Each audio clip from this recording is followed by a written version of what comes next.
ఓం శ్రీ గణేశాయ నమః. తోటకాష్టకం. విదితా కిల శాస్త్రసుధా జలధే మహితోపనిషత్కదితార్థనిధే హృదయే కలయే విమలం చరణం భవశంకరదేశికమే శరణం. కరుణావరుణాలయ పాలయ మాం భవసాగరదుఃఖవిదూనహృదం. रचिताखिलदर्शनतत्त्वविदं भवशङ्करदेशिकमे शरणं. भवता जनता सुहिता भविता निजबोधविचारणचारुमते कलयेश्वरजीवविवेकविदं भवशङ्करदेशिकमे शरणम्. भव एव भवानिति मे निरतां समजायत चेतसि कौतुकता. मम वारय मोहमहाजलधिं भवशङ्करदेशिकमे शरणम्. सुकृतेऽधिकृते बहुधा भवतो भवतापददर्शनलालसता. अतिदीनमिमं परिपालय मां भवशङ्करदेशिकमे शरणम्. जगतीमवितुं कलिताकृतयो विचरन्ति महामहसच्चलतः. अहिमांसुरिवात्र विभासि पुरो भवशङ्करदेशिकमे शरणम्. गुरुपुङ्गवपुङ्गवकेतनते समतामयतां नहि कोऽपि सुधिः.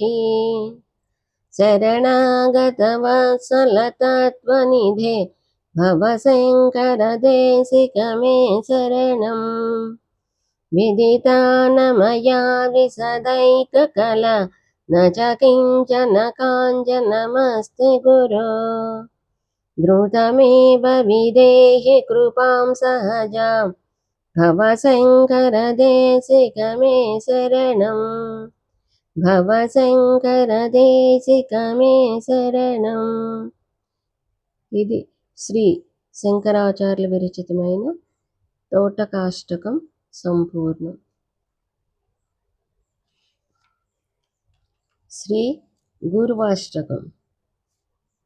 शरीरं सुरूपं तथा वा कलत्रं यशच्चारुचित्रं धनं मेरुतुल्यं. मनश्चेन लग्नं गुरोरङ्घ्रिपद्मे ततः किं ततः किं ततः किं ततः किम्. कलत्रं धनं पुत्रपौत्रादि सर्वं गृहं बान्धवाः सर्वमेतद्धि जातम्. मनश्चेन लग्नं गुरोरङ्घ्रिपद्मे ततः किं ततः किं ततः किं ततः किम्. षडङ्गादिवेदो मुखे शास्त्रवेद्या कवित्वादिगद्यं सुपद्यं करोति. मनश्चेन्न लग्नं गुरोरङ्घ्रिपद्मे ततः किं ततः किं ततः किं ततः किम्. विदेशेषु मान्यः स्वदेशेषु धन्यः सदाचारवृत्तेषु मत्तो न चान्यः. मनश्चेन्न लग्नं गुरोरङ्घ्रिपद्मे ततः किं ततः किं ततः किं ततः किम्. क्षमामण्डले भूपभूपालवृन्दैः सदा सेवितं यस्य पादारविन्दम्. मनश्चेन्न लग्नं गुरोरङ्घ्रिपद्मे ततः किं ततः किं ततः किं ततः किम् यशो मे गतं दिक्षु दानप्रतापात् जगद्वस्तु सर्वं करे यत्प्रसादात् मनश्चेन्न लग्नं गुरोरङ्घ्रिपद्मे ततः किं ततः किं ततः किं ततः किम् न भोगेन योगेन वा वाजिराजो न कान्तासुखेनैव वेत्तेषु चित्तम् मनश्चेन्न लग्नं गुरोरङ्घ्रिपद्मे ततः किं ततः किं ततः किं ततः किम् अरण्येन वा स्वस्य गेहेन कार्ये न देहे मनो वर्तते मे त्वनर्घ्ये मनश्चेन्न लग्नं गुरोरङ्घ्रिपद्मे ततः किं ततः किं ततः किं ततः किम् गुरोरष्टकं यः पठेत् पुण्यदेही येति भूपतेर्ब्रह्मचारी च गेहि लभेत् वाञ्छितार्थं परं ब्रह्म संज्ञः गुरोरुक्तवाक्ये मनो यस्य लग्नम् गुरोरुक्तवाक्ये मनो यस्य लग्नम्